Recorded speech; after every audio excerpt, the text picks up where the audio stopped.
which will really reflect the human pancreatic cancer. So earlier models which is dependent on the non-ductal carcinoma, that is mostly developed into the SNR region. That is not the human etiology. So here is the one of the recently developed models few years back. This is the KRAS model. If anybody knows the pancreatic etiology, 95% of the human pancreatic cancers contains this KRAS mutation.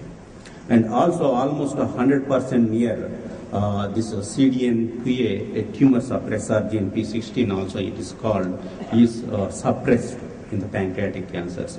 So this typical transgenic genetically engineered mouse model, which typically follow the human etiological development of the pancreatic tumors, proceeding through the pan lesions to pancreatic ductal carcinoma. So this is, I don't want to go to the base, how we identify and how we use this model. But basically, when you applying to the drug development, typically like any drug, the key thing is you have to identify the target and the target relevance for the cancer, and go by systematic procedures like in vitro. Then when you come to the in vivo, that is before you jump to the phase 1 trials, probably toxicity is one of the critical thing. That is, we evaluate on the chronic toxicity or the maximum tolerated, like optimal dose selection, what it will happen in the long-term administration toxicity. And another fundamental thing is whether this particular drug is really efficacious. See, like when you go to the phase 1 or the phase 2, always you need a proper marker if this drug is efficient and if it is going to work, how you can going to do without long-term studies. So using this pancreatic KRAS model, what we did, we interfere with some of the existing drugs and some new drugs to see the pancreatic ductal cancer inhibition. This is the typical model what I have shown in this model, like about 6 to 8 weeks of age, this mouse developed this PAN2 lesion and PAN3 lesion stage. So at that stage, if you intervene, does it is going to block the ductal carcinoma? That is the endpoint what we are looking. Here is not the survival, but the ductal carcinoma formation. We use one of the drug, the first generation drug. Actually, this is the Jeftanib, earlier shown, Dr. Prem Kumar Reddy. So we use the 2 doses.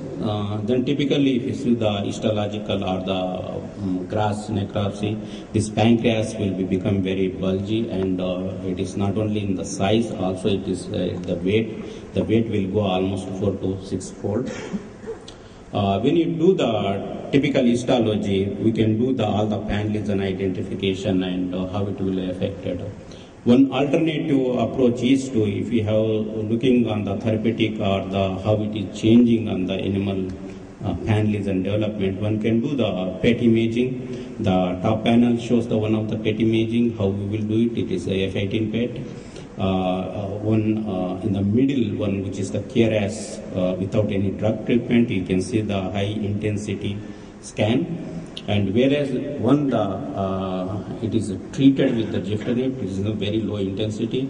Actually, when we tested for a 30-week intervention, what we have seen, although this is a old third generation tyrosine kinase inhibitor, basically we have seen in the early intervention lead to a great suppression of the ductal carcinoma. With the low dose, we got a 77% suppression, and the higher dose, we have not seen any ductal carcinomas.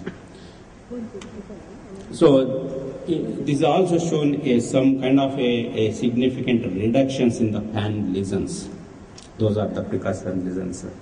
We took and we studied various markers pertinent to the Jeftanib and also cell proliferation, other signaling activities. Those I have shown here, the beta-catenin, EGFR, and the K1. One can see this is the EGFR expression, that is the receptor bond 1. Not how clear there. The top panel is untreated and the bottom panel is the treated one. Again, in the K1 expression, you see the top here, it is the wild type, the KRAS overexpressed one. Without treatment, this is the treated, the green fluorescence, what you have seen, the disappearance. That is the clear indication how we can utilize these biomarkers for when you go to the phase 1, phase 2 studies. Then we did a lot of marker analysis to see coincide what it is going to change at molecular level. Then I mentioned earlier the relevance of this pancreatic mucin producing neoplasia. There is almost like a 15 to 20% of cases.